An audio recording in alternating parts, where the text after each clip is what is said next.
We Biafrans are the lost tribe of Israel. I'm here to tell you the true origin of the Biafrans, which is the Igbos. Let me begin according to Genesis 29 verse 30. Jacob had 12 sons, namely Reuben, Simeon, Levi, Judah, Dan, Naphtali, Gad, Asher, Issachar, Zebulun, Joseph, and Benjamin. Gad was the seventh son of Jacob. According to Genesis 46 verse 16, Gad has 7 sons, namely Haggai, Zephon, Shuni, Esbon, Eri, Arodi, and Areri. Sometime in the Middle East, famine struck, and Jacob moved with his family and other 70 relations to Egypt. But before then, Joseph, which was the 11th son of Jacob, had been sold by his brothers to Egypt, where he was made governor general under a king Pharaoh. As time goes on, the Pharaoh that knows Joseph died, and they started suffering persecutions from the hands of the Egyptians. Eri, the 5th son of Gad, foresaw the danger, persecutions, suffering, and wickedness coming. He decided to live on time with his 2 younger brothers, Arodi and Areri, with their half-brothers. They traveled through Ethiopia, Sudan, and downward West Africa through River Nile, and landed in a place known as Aguleri today, through Omambala River in Anambra State, around 1305 BC. Eri established and lived very close to Omambala River. He was wealthy and wise, just like his great-grandfather Abraham. And this is the reason why Anambra has the highest number of rich people in Africa. Eri gave birth to 5 sons, namely Agolo, Ata, Oba, Hebrew, and Mary. Agolo, as the first son of Eri, stayed back and established Aguleri in Anambra State. Ata moved upward north and established Igala Kingdom, and this is the reason why their overall chief is known as Ata of Igala in Kogi State. Oba left and founded Oba Kingdom in Anambra State. Hebrew, which was later changed to mean Igbo or Hebrew, he was a very powerful and spiritual man, and this is the reason why people from this area are always spiritual. He left and founded Igbo Etiti, Igbo Adagbe, and Igbo Eze within Nsukka and part of Anambra State. Mary left and founded Agukunri, Nri Kingdom. Arodi, which is the 6th son of God, left and founded Arochukwu, very industrious, good at art and craft. Example, Abangwa people of Aba. Arodi gave birth to Nembe, Ngwa, Ogoni, Abakaliki, Afikpo, Aro Aket Ekpene, which is Akwa Ibom, Aro Eche, which is River State, and Aro Ndizog.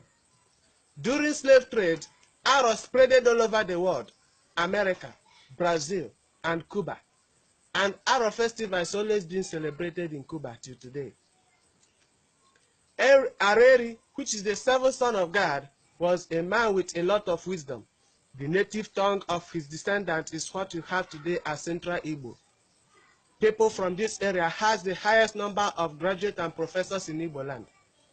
He gave birth to Owerri, Umahia, Diobu, Okigwe, Elele, and Mbano, while Eri's half-brothers left and founded Ijao nationality and part of Edo State and many parts of Niger Delta. Evidence and similarities. Now, to verify some of those things I have mentioned above, go to Aguleri. There is a particular house known as Obogad. That is House of God. This Obogad in honor of their father Gad, the 7th son of Israel. Remember, Gad was the 7th son of Jacob. Go to Genesis 29 verse 30. And Gad has 7 sons, of which the last 3 were Eri, Arodi, and Areri, with their half-brothers that left Egypt to downward West Africa. Go to Genesis 46 verse 16. This Obogad was the first house to be built in Igbo land, and this is the reason why every man in Igbo land always built a place in his house known as Obi or Obo, in honor of his father, and many for relaxation. And in the olden days, there's always a family shrine or little oracle, and they worshipped oracle then because their father left Egypt before God gave the 10 commandments to Moses for the Israelites, of which one of the 10 commandments is against idol worshiping.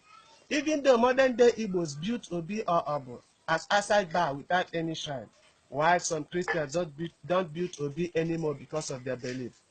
This can also be called Eri Temple. This Obo god also serves as a concentration place for royal fathers, which have direct route to Eri. Secondly, at the burial site of Eri, there is a Trinity tree. At the burial place of Eri, there is a Trinity tree standing on the grave site.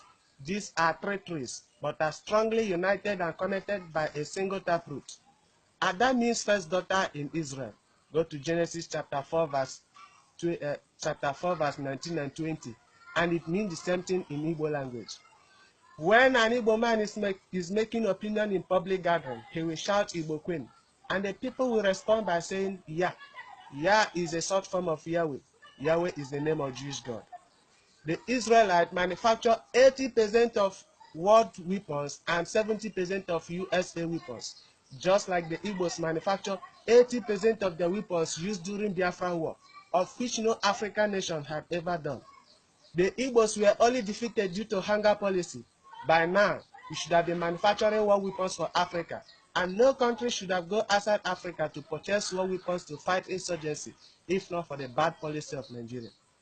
The Igbos are the most highly technologically inclined people in the whole Africa. You can also find out that they always manage the post of science and technology and industries in many Nigerian ministerial posts. The first West African billionaire is from Newi, Chief Laius Ojukwu. The black indigenous vehicle manufacturer, example, Kosharis Motors and Enosin Motors. The indigenous mobile phone and computer manufacturer, example, Slok Mobile is owned by Ajuzokano. Zynos Computer is owned by Stanley Eke, and Slok Mobile is owned by Nnamdi Ezigbo, the father of internet and the founder of fastest computer in the whole world, Philip Emeagwali. We carry our dead ones home just like the Israelites. Go to Genesis chapter 49, verse 29, verse 30 to chapter 50. Just like the Israelites, we are ruled or led by elders and priests. Israelite has no king until Samuel anointed Saul to become the king of Israelites. And that is the reason why the Israelite was led by Prophet Moses and many other prophets. Conclusion. Israeli ambassador Nuakez confirmed that the Igbos are Jews. Check Daily Sun newspaper 2004. Therefore, the Igbos are the block engine and Japan of Africa. No wonder an author with international reputation, Emefiena Nnia, said that in Biafra, Africa died. We love our neighbors. We accommodate everybody. We can live everywhere and develop anywhere. It is in our blood to develop. We are God's people, a choosing generation. Let Nigerians stop the marginalization of the Igbos and Biafra, or let them have their freedom. As for the Igbos, we should know whom we are. We are God's people, the God of Abraham, Isaac, and Jacob. We should aim and think bigger and work harder as it is in our blood. And let every parent endeavor to teach their children Igbo language and culture. May Chukwu Kika be with you all.